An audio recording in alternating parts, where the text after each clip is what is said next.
د چرګ نه پوښتنه وکړه چې خلک ته ژوندی کتل نه غواړي حلولوي دی. نو چرګ ورته وی چې ګلابه څوک چې خلک راویښوي نو د هغه انجام همدغسې پکار ده. د ما شیرینه وروره رښتو دغه کائنات له دغې دنیا له ښایست ویر کړی ده.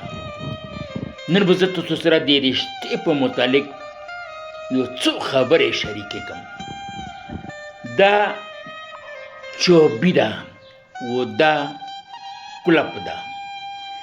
دغه چوبي د دې کلپ سره هم کلاو شوه و دغه توله دغه کلپ فرض که د دې چوټک یا د دې کونې سره هم کلویږي.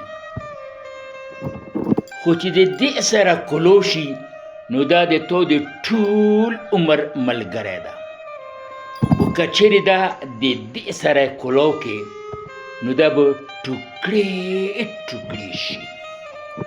همدغسې که په رشتو کې اخلاق وي، خوږې خبرې وي و نرمې خبرې وي، مینه محبت وي، نو دغه رشتې به تر قیامته پورې قیمې و ژوندي وي.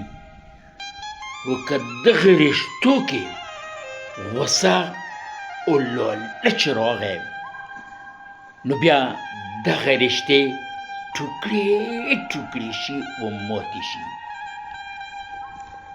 نو زه د تا نه پوښتنه کوم چې ته دغه دنیا د مینې د محبت سره قایمه ساتل غواړې و که د نفرت سره یې برباده ساتل غواړې.